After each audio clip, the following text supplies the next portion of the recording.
আসসালামু আলাইকুম বাচ্চারা, কেমন আছো? আশা করি তোমরা অনেক বেশি ভালো আছো। যারা ক্লাস 9-এ এবার প্রথম উঠলে বা 9-এর যারা 9-10-এর যে বইটা হাতে পাইছো, তাদের কাছে আমার নতুন একটা কনসেপ্ট, সেটা হচ্ছে বায়োক্যাম কনসেপ্ট থেকে আমি নিয়ে আসছি তোমাদের কনসেপ্ট বেস আলোচনা। সেটা হচ্ছে আজকে আমরা আলোচনা করব কোষের প্রকারভেদ নিয়ে। তো আশা করি এই কোষের প্রকারভেদের আলোচনাটা শুনলে তোমাদের এই নিয়ে তোমরা যদি মনোযোগ দিয়ে এই ক্লাসটা করো, তাহলে এসএসসি পর্যন্ত তোমাদের আর কোনো ধরনের কোনো ডাউট আর মাথায় থাকবে না, এবং বায়োলজি যে মুখস্থ করার জিনিস না, এইটা তোমাদের মাথায় খুব ভালো মতো ঢুকে যাবে। তো আশা করি তোমরা ক্লাসটা সম্পূর্ণটুকু দেখবে। কোষের প্রকারভেদের ভিতরে বলছে যে আমাদের কোষটা মেইনলি দুই ভাগে ভাগ করা হয়, ব্রড হেডিং এ দুই ভাগে ভাগ করা হয়। এখন বলছে নিউক্লিয়াসের গঠনের ভিত্তিতে কোষ দুই ধরনের। খুব গুরুত্বপূর্ণ একটা ওয়ার্ড, সেটা হচ্ছে নিউক্লিয়াসের গঠনের ভিত্তিতে। নিউক্লিয়াস কি সেটা আমরা পরে জানতে পারবো। তাহলে নিউক্লিয়াসের গঠনের ভিত্তিতে কোষ কয় প্রকার? দুই প্রকার। একটা কি? একটা আদি কোষ আর একটা প্রকৃত কোষ। একটা কি? আদি কোষ আর একটা প্রকৃত কোষ। আদি কোষ বা এর আরেক নাম কি? প্রাক কেন্দ্রিক কোষ। আদি কোষ বা প্রাক কেন্দ্রিক কোষ। আচ্ছা, এইটা তোমার অনেক সময়, এটা এমসিকিউ তে অনেক সময় কিন্তু চলে আসে। এইগুলার বৈশিষ্ট্য থেকে তোমার প্রশ্ন আসবে যে আদি কোষে কোনটি নেই, বা তোমার প্রাক কেন্দ্রিক কোষে কোনটি নেই। এইভাবে তোমার প্রশ্নটা কিন্তু ঘুরায়ও আসতে পারে। ঠিক আছে?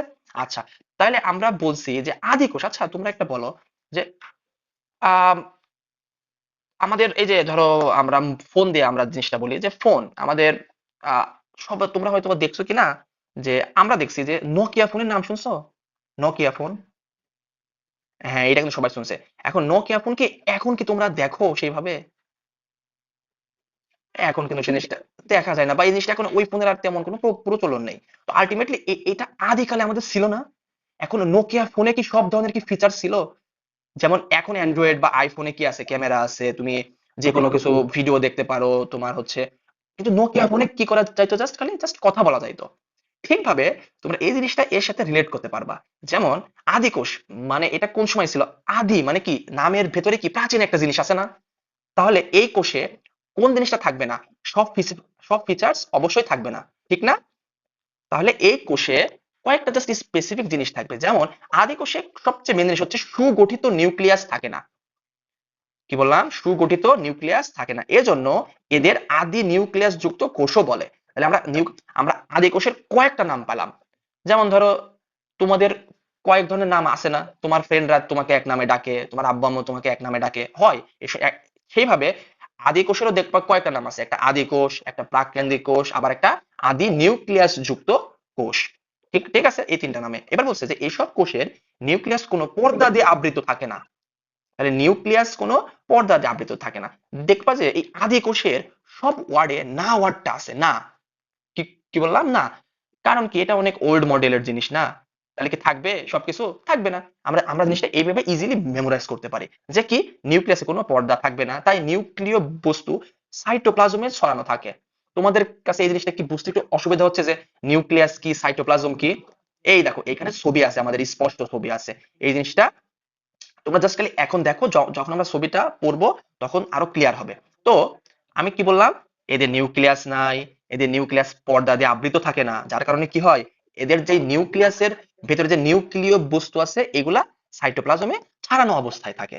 এবার খেয়াল করো, এইসব কোষে মাইটোকন্ড্রিয়া, প্লাস্টিড, এন্ডোপ্লাজমিক রেটিকুলাম ইত্যাদি অঙ্গাণু কি থাকে না। মানে সবকিছুই কি না। আমি বললাম না সব কি আছে? না, না, না। কিন্তু একটা জিনিস কি, একটা জিনিস ব্যতিক্রম, যে কি আছে? রাইবোজোম আছে। কি বললাম? রাই রাইবোজোম আছে। এইটাই জাস্ট খালি মনে রাখবা তোমরা। Biology it's all about keyword. কি বললাম? কি ওয়ার্ড। কিওয়ার্ড কি? তোমরা বইয়ের সবকিছু তোমার মনে রাখার প্রয়োজন নেই, তুমি জাস্ট স্পেসিফিক একটা জিনিস মনে রাখবা। তুমি মনে রাখবা যে আদি কোষ বললেই সবকিছু না। কি? আদি কোষ বললেই সবকিছু না, কিন্তু কি আছে? শুধুমাত্র রাইবোজোম আছে। তাহলে দেখবা তোমার এই যে ব্রেনের যে একটা চাপ পড়ে না, আমরা অনেক কিছু কিন্তু মুখস্থ করি। অনেকেই দেখবা যে বায়োলজি, এরা ভাবে কি যে বায়োলজি লাইন বাই লাইন মুখস্থ কইরা অবস্থা খারাপ এরা করে ফেলবে। কিন্তু কি, তোমরা তোমরা যদি একটু ট্রিকি হও, একটু যদি মানে ইজিলি জিনিসগুলাকে আন্ডারস্ট্যান্ড করো, তাহলে কি কি হবে? তোমরা পরীক্ষায় বেটার আউটপুটটা দিতে পারবা, ঠিক না? আচ্ছা, এখানে বলছে তাহলে আমাদের আদি কোষে শুধু কোনটা আছে? রাইবোজোম আছে। এবং সাইটো ক্রোমোজোমে কেবল ডিএনএ আছে। তাহলে আমরা কয়টা পেলাম, যে রাইবোজোম থাকে আর ক্রোমোজোমে কেবল ডিএনএ থাকে। তাহলে দুইটা জিনিস পেলাম। আর এটা কোথায় আছে, এই আদি কোষ? তোমাদের কি মনে হয় এই পুরান মডেলের জিনিসপাতি কি মানুষের ভেতরে থাকবে? অবশ্যই না।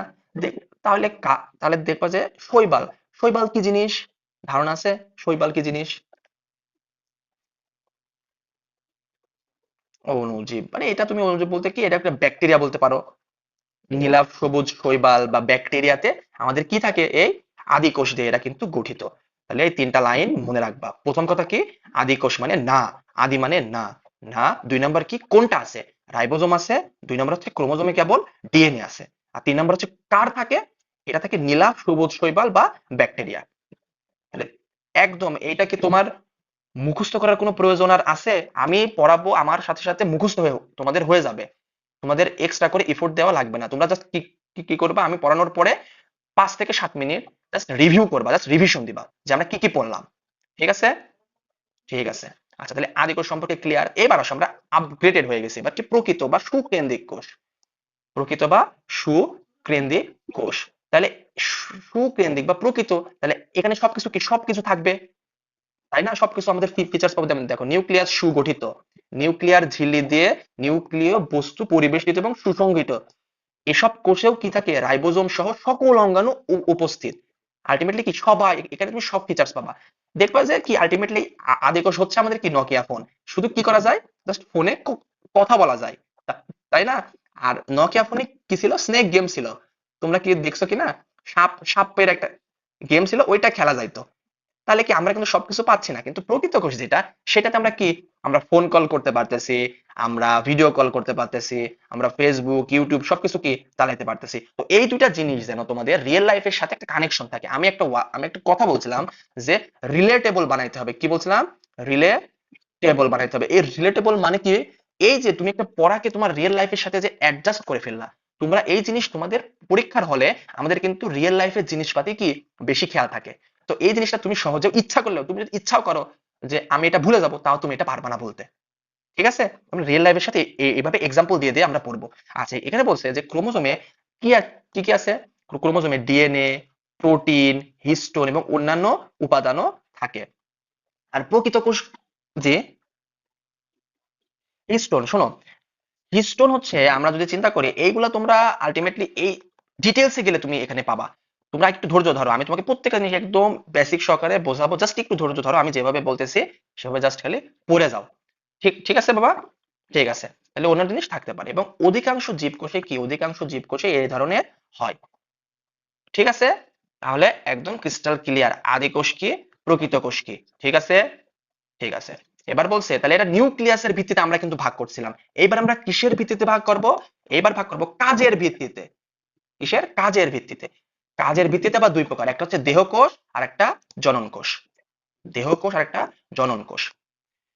এখন খেয়াল করো, দেহকোষ, দেহকোষ বলতে এই যে আমরা বড় হইছি না, তুমি এক সময় বা আমরা এক সময় বাচ্চা ছিলাম, আমরা আস্তে আস্তে আমাদের কি হয়েছে, গ্রোথ হয়েছে না। আমরা আস্তে আস্তে কি, এই যে আমরা বড় হচ্ছি, এক সময় আমাদের বুড়া হয়ে যাব, তাহলে আমাদের প্রত্যেকটা ছেলে কি হচ্ছে, আস্তে আস্তে বয়স্ক হচ্ছে। এখন এই বয়স বাড়ার সাথে সাথে আমাদের কি হচ্ছে, তোমরা নেক্সট অধ্যায়ে যা জানতে পারবা, কোষের বিভাজন হয়। কি হয়? কোষের বিভাজন হয়। এখন এভাবে বিভাজন হইতে হইতে আমরা আলটিমেটলি তৈরি হই। তাহলে এই যে কাজের ভিত্তিতে, কাজের ভিত্তিতে সব কোষ সব কাজ করে না। কিছু কিছু কোষ আছে যেটা তোমার এই যে দেহের বৃদ্ধিতে কাজ করে। কোনটা বললাম? দেহের বৃদ্ধিতে কাজ করে। এখানে বলছে যে বহু কোষীয় জীবের দেহ গঠনে এসব কোষ কাজ করে। তাহলে গঠনে, আমাদের কি দেহের যে গঠনটা তৈরি করতেছে বা আমরা যে গ্রোথ করতেছি, দেখো দেহের বৃদ্ধি ঘটে, আমরা যে বৃদ্ধি ঘটতেছে, এবং আমাদের যে তন্ত্র, অঙ্গ প্রত্যঙ্গ তৈরি হচ্ছে, এই যে আমাদের হাত পা, আমাদের পেটের ভেতরে কি আছে, লিভার কিডনি আছে না, এগুলা এগুলা কই থেকে তৈরি হয়েছে, কে এগুলাকে তৈরি করছে? দেহ। দেহ। কোন সেল? দেহ কোষ। দেখো নামের ভেতরে মিল আছে, দেহ মানে আমাদের তৈরি হয়েছে আমরা দেহ, তাহলে দেহ কোষ। এইবার আসো জনন কোষ। জনন কোষ কি? জনন কোষ হচ্ছে, দেখো, যৌন প্রজনন ও যৌনক্রম দেখা যায় এমন জীবে জনন কোষ হয়। আচ্ছা, এই ওয়ার্ডটা একটু ইন্টারেস্টিং না? জনক্রম।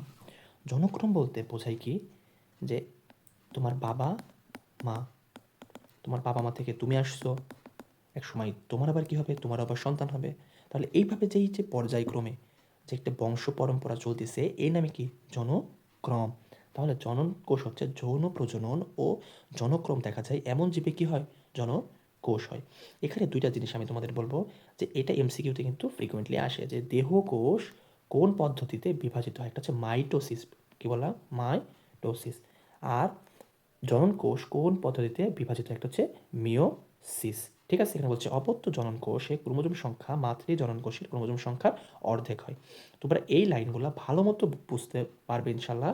সেটা হচ্ছে কোষ বিভাজন অধ্যায়। আচ্ছা, এখানে বলছে পুং এবং স্ত্রী জনন কোষের মিলিত হয়ে নতুন জীবের দেহ গঠনের সূচনা করে।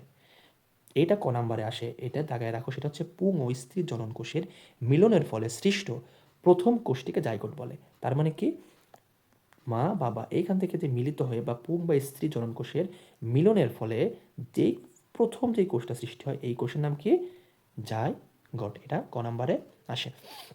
আচ্ছা, এরপরে আসে 2.2। তারপরে এরপরে আমি তোমাদেরকে পড়াবো উদ্ভিদ এবং প্রাণী কোষের প্রধান অঙ্গাণুগুলা, এবং এইগুলা পরীক্ষার জন্য খুব বেশি ইম্পর্টেন্ট। তো আশা করি নেক্সট ক্লাসে একদম ইন ডিটেইলস তোমাদের আর যেন কখনোই ভুল না হয় এইভাবে আমি তোমাদের পড়াবো। ধন্যবাদ সবাইকে।